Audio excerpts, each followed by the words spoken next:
जय हिंद दोस्तों, आपका स्वागत है हमारे यूट्यूब चैनल में। और आज हम लेकर आए हैं नेवी एमआर एसएससी जीडी का जनरल अवेयरनेस प्रैक्टिस नंबर 3 लेकर आए हैं। अगर 2 प्रैक्टिस हो चुका है, अगर आपने नहीं देखा है तो उसको आप डिस्क्रिप्शन में लिंक दिया हुआ है, आप देख सकते हैं। तो चलिए दोस्तों, अगर आप वीडियो में नए हैं तो चैनल को सब्सक्राइब कर लीजिएगा और दोस्तों के साथ शेयर कर दीजिएगा।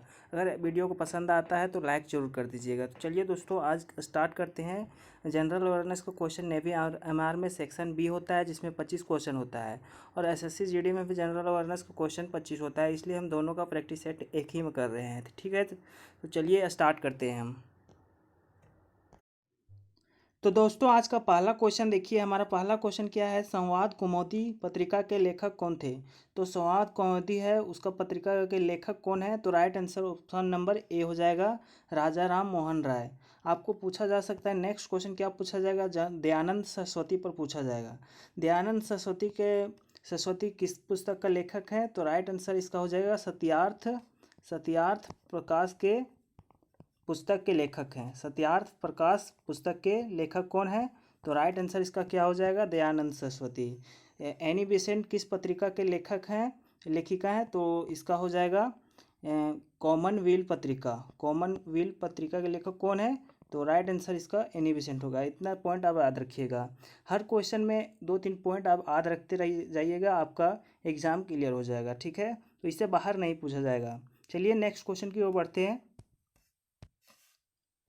दोस्तों, हमारा नेक्स्ट क्वेश्चन है, सेकेंड नंबर क्वेश्चन देखिए। चोरा चोरी कांड की घटना कब हुई थी? तो चोरा चोरी कांड घटना कब हुई थी? तो इसका right answer option number C हो जाएगा, 5 फरवरी 1922 को। 5 फरवरी 1922 में जब चोरी चोरी कांड घटना हुई तो महात्मा गांधी ने असहयोग आंदोलन को वापस ले लिया। जो असहयोग आंदोलन महात्मा गांधी ने चला रखा था उसको वापस ले लिया महात्मा गांधी ने, क्योंकि वह महात्मा गांधी चाहते थे कि असहयोग आंदोलन या हिंसा के द्वारा सफल हो, लेकिन हिंसा होने के कारण महात्मा गांधी ने असहयोग आंदोलन को वापस ले लिया था। तो चोरा चोरी कांड घटना कब हुई थी? तो 5 फरवरी 1922 को हुई थी। इतना याद रखिएगा। नेक्स्ट क्वेश्चन की ओर बढ़ते हैं। नेक्स्ट क्वेश्चन है हमारा 3 नंबर क्वेश्चन देखिए। वेनेजुएला की मुद्रा क्या है? तो वेनेजुएला की मुद्रा क्या है? तो ऑप्शन नंबर सी हो जाएगा, बोलीवर। बोलीवर वेनेजुएला की मुद्रा है। आपको पूछा जाएगा वेनेजुएला की राजधानी क्या है? तो वेनेजुएला की राजधानी क्या हो जाएगा? कराकस हो जाएगा वेनेजुएला की राजधानी। इतना आप याद रखिएगा, इससे बाहर नहीं आएगा, ठीक है। नेक्स्ट क्वेश्चन हमारा 4 नंबर क्वेश्चन देखिए। सतलज नदी किस दर्रा से होकर भारत पहुंचती है? तो सतलज नदी किस दर्रा से होकर भारत पहुंचती है? तो right answer option number A हो जाएगा, सिपकिला दर्रा से होकर भारत पहुंचती है सतलज नदी। तो आपको पूछा जाएगा सिपकिला दर्रा कहाँ है? तो सिपकिला दर्रा कहाँ हो जाएगा? तो हिमाचल प्रदेश में हो जाएगा सिपकिला दर्रा। आपको पूछा जाएगा जोजिला दर्रा कहाँ है? तो जम्मू कश्मीर हो जाएगा। जम्मू कश्मीर में जोजिला दर्रा है। आपको पूछा जा सकता है बोमडिला दर्रा कहाँ हो जाएगा? तो बोमडिला अरुणाचल प्रदेश में है, ठीक है। अरुणाचल प्रदेश में कौन सा दर्रा है? तो बोमडिला दर्रा है। नेक्स्ट अगला ऑप्शन की ओर देखते हैं। देखिए दिफू दर्रा है, ऑप्शन नंबर डी। दिफू दर्रा कहाँ है? तो यह भी कहाँ है? अरुणाचल प्रदेश में दर्रा है सॉरी। दिफू दर्रा कहाँ है? अरुणाचल प्रदेश में। आप 4 पॉइंट इधर हो गया। और सतलज नदी किस दर्रा से होकर गुजरती है? तो इसका राइट आंसर ऑप्शन नंबर क्या हो जाएगा? ऑप्शन नंबर ये हो जाएगा, सिपकिला दर्रा। इतना पॉइंट आप याद रखिएगा, इससे बाहर नहीं आएगा, ठीक है। चलिए नेक्स्ट क्वेश्चन की ओर बढ़ते हैं। दोस्तों, हमारा नेक्स्ट क्वेश्चन है, 5 नंबर क्वेश्चन देखिए। मोस्ट इंपॉर्टेंट क्वेश्चन है। स्पोर्ट्स से आपका क्वेश्चन 1-2 पूछा जाएगा, तो आप स्पोर्ट्स को फोकस करके चलिए।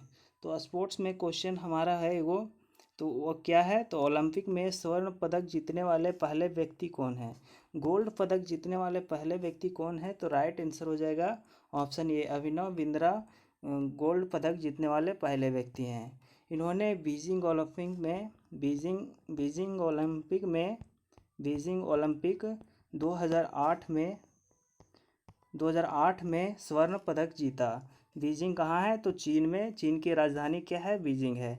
तो बीजिंग ओलंपिक 2008 में हुआ था, उसमें अभिनव बिंद्रा ने स्वर्ण पदक को जीता था। आपको अगला क्वेश्चन पूछा जा सकता है इसी ऑप्शन में देखिए। और पीवी सिंधु के बारे में पूछा जा सकता है। पीवी सिंधु 2016 में रियो ओलंपिक में सिल्वर पदक जीता, आपको पूछा जा सकता है। तो पीवी सिंधु को सिल्वर गर्ल के नाम से भी जाना जाता है। हाल ही में मीराबाई चानू ने भी एक सिल्वर पदक जीता है वेट लिफ्टर में। वेट लिफ्टर किसे बोलते हैं? भारोत्तोलन को बोलते हैं वेट लिफ्टर। मीराबाई चानू ने सिल्वर पदक जीता है।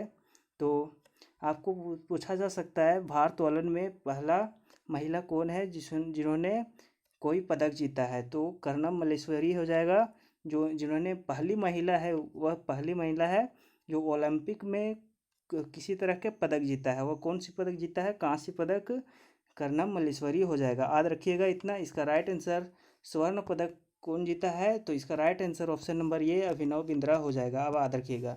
तो इतना पॉइंट याद रखिएगा, इससे बाहर नहीं जाएगा। अगर ओलंपिक से इधर और नया करंट आएगा उसको मैं बताता जाऊंगा। यह टोक्यो ओलंपिक में मीराबाई चानू ने कौन सा पदक जीता है? तो सिल्वर पदक जीता है। इतना याद रखिएगा। चलिए नेक्स्ट क्वेश्चन की ओर बढ़ते हैं। चलिए दोस्तों, नेक्स्ट क्वेश्चन हमारा 6 नंबर क्वेश्चन देखिए।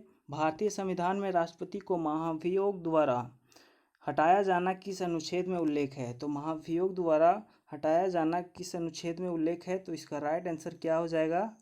इसका ऑप्शन थोड़ा गलत दिया हुआ है दोस्तों। इसका राइट आंसर हो जाएगा क्या? इसको काट दीजिए। इसका राइट आंसर अनुच्छेद 61 हो जाएगा। इसका ऑप्शन ही गलत दिया हुआ है। इसका राइट आंसर अनुच्छेद 61 हो जाएगा। आप नोट कर लीजिएगा।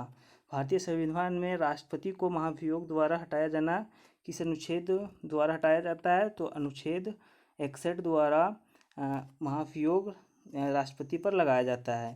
तो राइट आंसर ऑप्शन नंबर ये हो जाएगा, अनुच्छेद 61। अनुच्छेद 76 में क्या उल्लेख है? तो अनुच्छेद 76 में अटॉर्नी जनरल का उल्लेख है। और अनुच्छेद 79 में कितना है? तो क्या है? तो उसका उल्लेख है, संसद का उल्लेख किस में है? तो अनुच्छेद 79 में है। 80 में राज्यसभा का उल्लेख है। राज्यसभा का उल्लेख अनुच्छेद 80 में है। और 81 में क्या है? तो 81 में लोकसभा का उल्लेख है। इतना आप याद रखिएगा। चलिए नेक्स्ट क्वेश्चन की ओर बढ़ते हैं। नेक्स्ट क्वेश्चन हमारा 7 नंबर क्वेश्चन देखिए। वर्तमान समय में भारत के मुख्य चुनाव आयुक्त कौन है? तो वर्तमान समय में मुख्य चुनाव आयुक्त कौन है? तो चुनाव आयुक्त को जानने से पहले आपको पता होना चाहिए भारतीय संविधान में चुनाव आयुक्त का उल्लेख किस अनुच्छेद में है? तो इसका राइट आंसर 324 अनुच्छेद में हो जाएगा। राइट आंसर चुनाव आयुक्त का उल्लेख है। तो इसका राइट आंसर क्या हो जाएगा? वर्तमान समय भारत के मुख्य चुनाव आयुक्त कौन है? तो इसका right answer option number B हो जाएगा, सुशील चंद्रा। चुनाव आयोग का उल्लेख है, मैंने बोल दिया चुनाव आयुक्त। चुनाव आयोग का उल्लेख है, चुनाव आयोग का उल्लेख है 324 अनुच्छेद में। ठीक है, इतना याद रखिएगा। तो एक मुख्य चुनाव आयुक्त होता है और 2 चुनाव आयुक्त होते हैं। 2 चुनाव आयुक्त कौन है? तो राजीव कुमार, अनूप चंद्र पांडे 2 चुनाव आयुक्त हैं। और मुख्य चुनाव आयुक्त कौन है? तो सुशील चंद्रा मुख्य चुनाव आयुक्त हैं। तो राइट आंसर ऑप्शन नंबर 20 का हो जाएगा। और आपको पूछा जा सकता है भारतीय इसमें मुख्य चुनाव आयुक्त, पहला मुख्य चुनाव आयुक्त कौन है? तो राइट आंसर इसका हो जाएगा फर्स्ट मुख्य चुनाव आयुक्त सुकुमार सेन हो जाएंगे। तो इतना पॉइंट याद रखिएगा, चुनाव आयुक्त से इससे बाहर क्वेश्चन नहीं जाएगा। क्यों कोई भी क्वेश्चन पूछा जाएगा तो इन्हीं पॉइंट में से क्वेश्चन पूछा जाएगा। आपको पूछा जाएगा वर्तमान में मुख्य चुनाव आयुक्त कौन है? तो राइट आंसर और सुशील चंद्रा हो जाएगा। चुनाव आयोग का उल्लेख किस अनुच्छेद में है? तो 324 में हो जाएगा। चुनाव आयुक्त, पहला चुनाव आयुक्त कौन है? तो सुकुमार सेन हो जाएगा। और 2 चुनाव आयुक्त कौन है? तो राजीव कुमार और अनूप चंद्र पांडे हो जाएगा। इतना पॉइंट याद रखिएगा, इससे बाहर नहीं जाएगा। देखिए वो दोस्तों, नेक्स्ट क्वेश्चन है हमारा, रायमोना राष्ट्रीय उद्यान किस राज्य में स्थित है? तो रायमोना राष्ट्रीय उद्यान कहाँ स्थित है? तो right answer option number D हो जाएगा, असम में स्थित है। असम में रायमोना राष्ट्रीय उद्यान 6ठा राष्ट्रीय उद्यान है। तो right answer option number D हो जाएगा। और अरुणाचल प्रदेश में कौन सा राष्ट्रीय उद्यान है? तो नामदफा राष्ट्रीय उद्यान कहाँ है? तो अरुणाचल प्रदेश में नामदफा राष्ट्रीय उद्यान है। और हरियाणा में कौन सा राष्ट्रीय उद्यान है? तो सुल्तानपुर और कालेश्वर राष्ट्रीय उद्यान, 2 राष्ट्रीय उद्यान याद रखना है आपको। और मणिपुर में एक महत्वपूर्ण राष्ट्रीय उद्यान क्या हो जाएगा? काबुल लामजाओ राष्ट्रीय उद्यान है, जो तैरता हुआ नेशनल पार्क है और यह संघाई हिरन के लिए फेमस है, इतना याद रखिएगा। Option number D right answer हो जाएगा। रायमोना राष्ट्रीय उद्यान असम में स्थित है यह 6ठा राष्ट्रीय उद्यान है। हाल ही में निर्माण किया गया है इस राष्ट्रीय उद्यान का। ठीक है, तो चलिए नेक्स्ट क्वेश्चन की ओर बढ़ते हैं। नेक्स्ट क्वेश्चन है हमारा 9 नंबर क्वेश्चन। देखिए, विश्व स्वास्थ्य दिवस कब मनाया जाता है? तो विश्व स्वास्थ्य दिवस कब मनाया जाता है? राइट आंसर हो जाएगा इसका 7 अप्रैल को विश्व स्वास्थ्य दिवस मनाया जाता है। आपको नेक्स्ट क्वेश्चन पूछा जाएगा, साइंस दिवस कब मनाया जाता है? विज्ञान दिवस, राष्ट्रीय विज्ञान दिवस मनाया जाता है। राष्ट्रीय विज्ञान दिवस कब मनाया जाता है? तो 28 फरवरी को राष्ट्रीय विज्ञान दिवस मनाया जाता है।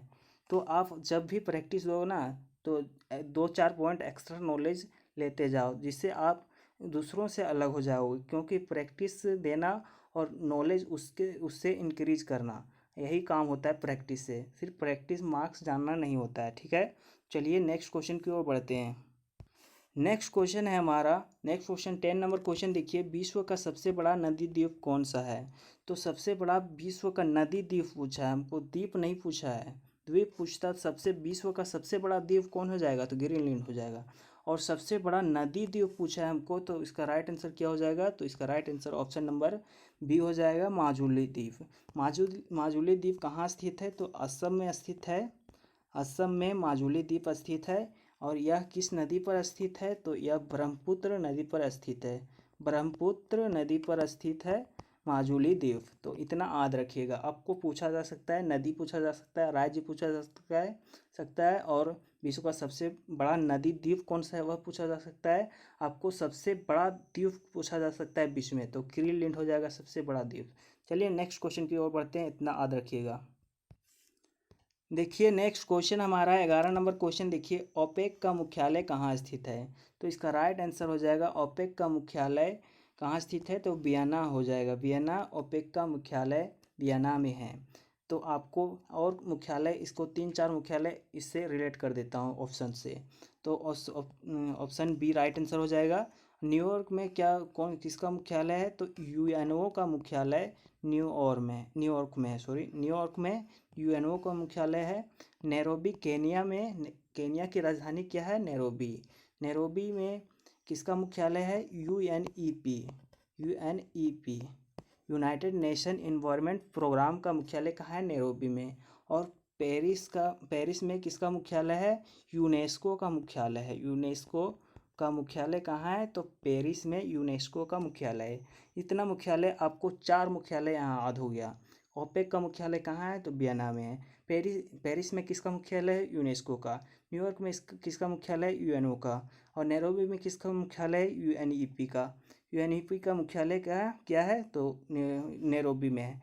यूएनईपी का स्थापना पूछा जाता है 1972 हो जाएगा इसका स्थापना कब हो जाएगा? 1972।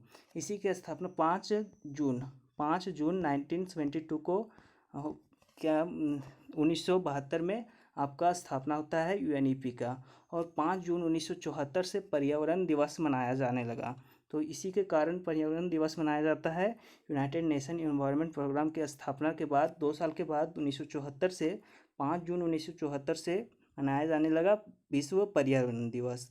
विश्व पर्यावरण दिवस में 2021 का होस्ट कंट्री कौन हो जाएगा? तो राइट आंसर हो जाएगा इसका क्या? तो इसका राइट आंसर हो जाएगा पाकिस्तान। इतना आप याद रखिएगा। नेक्स्ट क्वेश्चन की ओर बढ़ते हैं हम। दोस्तों, हमारा नेक्स्ट क्वेश्चन 12 नंबर क्वेश्चन देखिए, अक्षगान किस राज्य का एक लोक नृत्य है? तो अक्षगान किस राज्य का एक लोक नृत्य है? तो right answer option number Karnataka हो जाएगा। कर्नाटक का लोक नृत्य अक्षगान है, अक्षगान। ठीक है, चलिए नेक्स्ट क्वेश्चन की ओर बढ़ते हैं। दोस्तों, नेक्स्ट क्वेश्चन हमारा 13 नंबर क्वेश्चन देखिए, अष्टमुडी झील निम्नलिखित में से किस राज्य में स्थित है? तो इसका राइट आंसर क्या हो जाएगा? अष्टमुडी झील कहाँ स्थित है? Right answer option number B Kerala हो जाएगा। केरल में अष्टमुडी झील स्थित है। नेक्स्ट क्वेश्चन की ओर बढ़ते हैं हम। नेक्स्ट क्वेश्चन 14 नंबर क्वेश्चन देखिए, मोस्ट इंपॉर्टेंट क्वेश्चन है, करंट अफेयर में आपको पूछा जा सकता है। फरवरी 2021 निम्नलिखित में से किस राज्य ने विश्व चैंपियनशिप धावक हिमा दास को उप पुलिस अधीक्षक नियुक्त किया है? उप पुलिस अधीक्षक नियुक्त किया है, तो इसका राइट आंसर क्या हो जाएगा?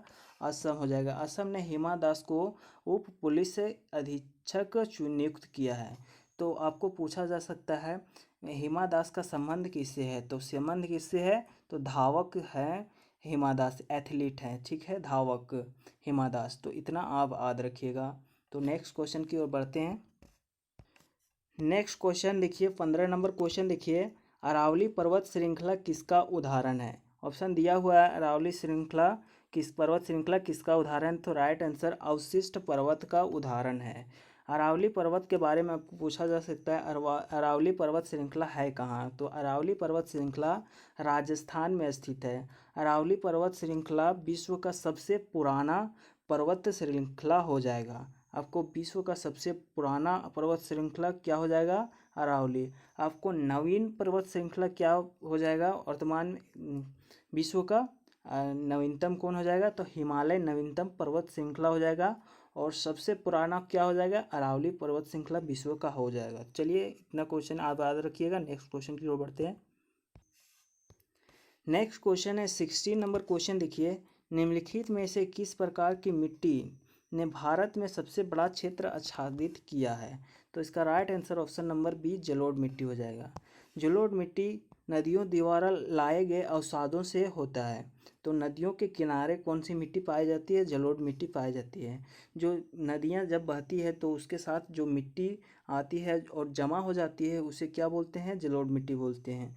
जलोढ़ मिट्टी भारत में सबसे अधिक पाई जाती है, इसलिए और सबसे अधिक उपजाऊ भी होती है। जलोढ़ मिट्टी काफ़ी उपजाऊ होती है, क्योंकि जितना भी कचरा लेकर आती है नदियाँ वहाँ जमा कर देती है, जिससे काफ़ी फसल उगते हैं। चलिए इतना आप याद रखिएगा। दोस्तों नेक्स्ट क्वेश्चन 17 नंबर क्वेश्चन देखिए, 18 मई 1974 को भारत के पोखरण में, राजस्थान में, पोखरण कहाँ है? राजस्थान में आयोजित पहले परमाणु कोड का नाम क्या था? तो पहले परमाणु कोड का नाम क्या था? तो इसका राइट आंसर क्या हो जाएगा? तो इसका राइट आंसर हो जाएगा, इनका कोड का नाम क्या था? तो स्माइलिंग बुद्धा हो जाएगा कोड का नाम। स्माइलिंग बुद्धा क्या हो जाएगा? कोड का नाम। 18 मई 1974 में पोखरण में पहला परमाणु परमाणु स्थापना हुआ। परमाणु, ठीक है, परमाणु का परीक्षण किया गया था 1974 में पहला। तो इतना आप याद रखिए, स्माइलिंग बुद्धा उसका कोड का नाम था। इतना याद रखिएगा। नेक्स्ट क्वेश्चन की ओर बढ़ते हैं। दोस्तों नेक्स्ट क्वेश्चन है 18 क्वेश्चन देखिए, 18 नंबर, सौरमंडल का सबसे बड़ा उपग्रह निम्नलिखित में से कौन सा है? तो इसका right answer option number D Ganymede हो जाएगा। गैनीमीड सौरमंडल का सबसे बड़ा उपग्रह है और बृहस्पति का उपग्रह है। बृहस्पति जो ग्रह है उसका उपग्रह क्या है? गैनीमीड, और सौरमंडल का सबसे बड़ा उपग्रह भी है। चलिए नेक्स्ट क्वेश्चन की ओर बढ़ते हैं। नेक्स्ट क्वेश्चन 19 नंबर क्वेश्चन देखिए, कोंकण तट कहाँ से कहाँ तक विस्तृत है? तो इसका right answer option number C हो जाएगा, दमन से गोवा तक विस्तृत है कोंकण तट। नेक्स्ट क्वेश्चन की ओर बढ़ते हैं। नेक्स्ट क्वेश्चन है मोस्ट इंपॉर्टेंट क्वेश्चन, नृत्य से संबंधित क्वेश्चन आपको पूछा ही जाएगा। 100% क्वेश्चन पूछा जाएगा नृत्य से संबंधित है। तो क्वेश्चन नंबर 20 क्या है? निम्नलिखित में से कौन सा युग्म सही नहीं है? आपको 4-5 आपको नृत्य आपको बता देता हूँ। तो चार नृत्य के बारे में आप जान जाओगे। तो भरतनाट्यम कहाँ, किसका शास्त्रीय नृत्य है? भरतनाट्यम। तो राइट आंसर इसका भरतनाट्यम तमिलनाडु का सही है। कथकली किसका है? कथकली कर्नाटक नहीं हो जाएगा, यह गलत है। कर्नाटक का नहीं है, कथकली किसका है? तो केरल का शास्त्रीय नृत्य क्या है? तो कथकली शास्त्रीय नृत्य है। केरल का 2 शास्त्रीय नृत्य है, मोहिनी अट्टम और कथकली, आपको याद रखना है। मोहिनी अट्टम और कथकली केरल का शास्त्रीय नृत्य है। कुचिपुड़ी कहाँ का है? आंध्र प्रदेश का। आंध्र प्रदेश का कौन सा नृत्य है? कुचिपुड़ी। आपको एक और याद रखना है, उत्तर प्रदेश का। उत्तर प्रदेश का क्या है? कथक। कथक कथक कथक क्या है? उत्तर प्रदेश का शास्त्रीय नृत्य है कथक, आपको याद रखना है। इतना काफ़ी इंपॉर्टेंट क्वेश्चन हो जाएंगे। चलिए नेक्स्ट क्वेश्चन की ओर बढ़ते हैं। नेक्स्ट क्वेश्चन है हमारा 21 नंबर क्वेश्चन। देखिए, भारतीय संविधान का कौन सा भाग केंद्र शासित प्रदेश के बारे में बताता है? हमारा भारतीय संविधान जो केंद्र शासित प्रदेश को किस भाग में बताता है? तो इसका राइट आंसर क्या हो जाएगा? ऑप्शन नंबर सी, भाग 8 हो जाएगा। आप याद रखिएगा। नेक्स्ट क्वेश्चन की ओर बढ़ते हैं। नेक्स्ट क्वेश्चन है 22 नंबर क्वेश्चन। निम्नलिखित में से कौन सा उपवेद के अंतर्गत नहीं गिना जा सकता है? जो निम्नलिखित में दिया हुआ ऑप्शन में, उसमें से कौन उपवेद में नहीं गिना जा सकता है? इसको राइट आंसर हो जाएगा ऑप्शन नंबर बी, हो जाएगा अजुर्वेद। अजुर्वेद उपवेद नहीं है बल्कि एक वेद है। ठीक है, आप याद रखिएगा। नेक्स्ट क्वेश्चन की ओर बढ़ते हैं। नेक्स्ट क्वेश्चन है, निम्नलिखित में से सबसे अच्छा अग्निशामक कौन है? जो आग को बुझाता है सबसे, उसे बोलते हैं अग्निशामक। इनमें से कौन सबसे अच्छा अग्निशामक है? ऑक्सीजन है, सो आग लगाने में काम करता है, और कार्बन डाइऑक्साइड आग को बुझाता है। तो इसलिए right answer option number C हो जाएगा। कार्बन डाइऑक्साइड अग्निशामक में सबसे अच्छा है। चलिए नेक्स्ट क्वेश्चन की ओर बढ़ते हैं। नेक्स्ट क्वेश्चन और आज का लास्ट क्वेश्चन है, भारत का एक स्वदेशी हल्का लड़ाकू विमान कौन सा है? स्वदेशी है और सबसे हल्का लड़ाकू विमान है, वह कौन सा है? तो राइट आंसर इसका तेजस हो जाएगा। तेजस भारत का सबसे स्वदेशी हल्का लड़ाकू विमान है। चलिए आज के लिए इतना ही। अगर आपको वीडियो अच्छा लगा है तो लाइक कीजिएगा। आपको अगर हेल्पफुल लगा है तो दोस्तों को भी शेयर कीजिएगा, ताकि उन्हें भी मदद मिल सके। चलिए आज के लिए इतना ही। अगर आप चैनल में नए हैं तो आप सब्सक्राइब कर लीजिएगा। Thank you. आज के लिए इतना ही। जय हिंद।